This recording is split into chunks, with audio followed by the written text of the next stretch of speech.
Good evening, everybody. I know it's late, pero naisip ko mag-share. For the past week or so, I've been on the road and there were a couple of incidents na na-witness ko. Nakamotor, na may angkas siya, na hindi ko masyado nakita kung anong riding app. Pilit kasing sumisingit sa gilid. Paliko kami lahat from pagbaba mo ng bridge ng Mandaluyong. So, yung mga motor, I was on the left lane kasi liliko. And pilit silang sumisingit doon sa pinakagilid, katabi na yung parang bakod. Nagulat na lang ako, next thing I know, bumangga yung tuhod ng pasahero niya doon sa parang bakod. Plus they had to stop kasi hindi siya sure kung anong uunahin niya kasi medyo gumanon yung motor after siguro nag-react yung pasahero. That was one.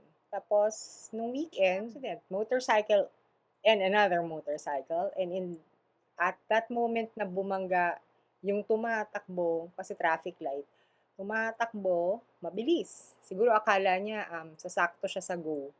Yung naka-standby lang na motor, na waiting lang na mag-go, siguro nag-shift lang siya ng weight niya ng konti. Mga times like this, I feel it's like Final Destination. Pag shift niya ng weight niya, eto na, parating na yung isang motor.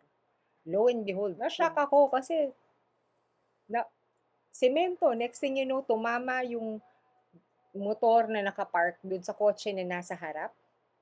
Kasi they were both nasa ground na and you could see how the motorcycle just went boom. People. Pag go, nakita ko naman wala namang nasaktan. Literal dugo and walang ganon. Nakita ko may tumayo pa. One of the riders tumayo. Hopefully, he's okay. Nothing broken. That's the second. Sorry. On my way to the office, motor. Pilit siyang sumisingit sa dalawang vehicles.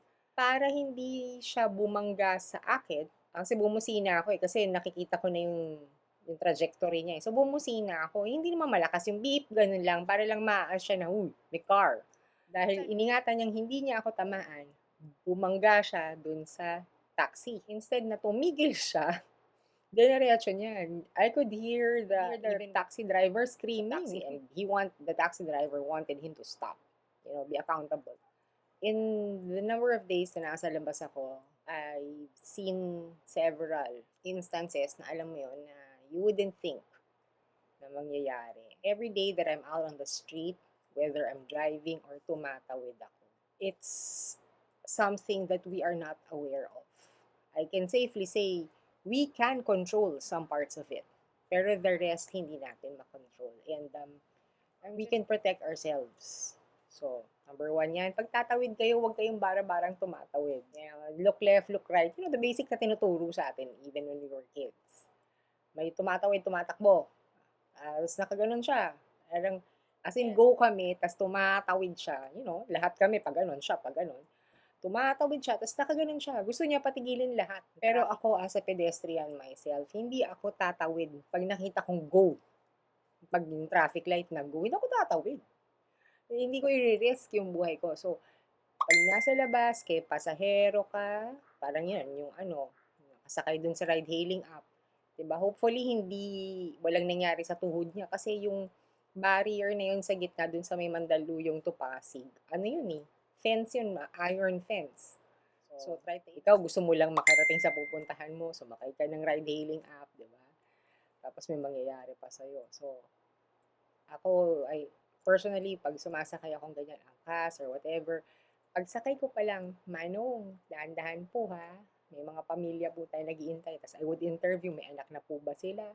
Sasabihin niya, opo, may one time, isa doon maliit pa. Months old pa lang yung second child niya. So sabi ko, kuya, dahan-dahan. Ano kami? Tatawid kami ng EDSA. Sabi ko, kuya, dahan-dahan lang po may mga pamilya nag-iintay sa atin. So, minsan, kailangan lang talaga na kausapin nyo yung sasakyan nyo na ride-hailing app. Diba? Sabihin nyo dun sa driver, hindi po ako nagmamadali or wag po tayong magmadali, mag-ingat po tayo. Kasi lahat tayo, may anak o wala, at the end of the day, may uuwian tayong pamilya. So, lagi nating iisipin na lahat ng pinaghihirapan natin ngayon, araw-araw, para sa kanila yun. So, kung may mangyayari sa'yo, paano na sila?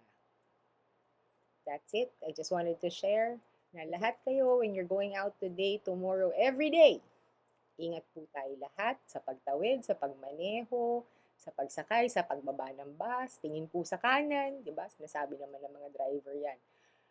Lagi po tayo mag-iingat dahil may mga pamilyang nag-iintay sa atin. That's it. Good night, everybody.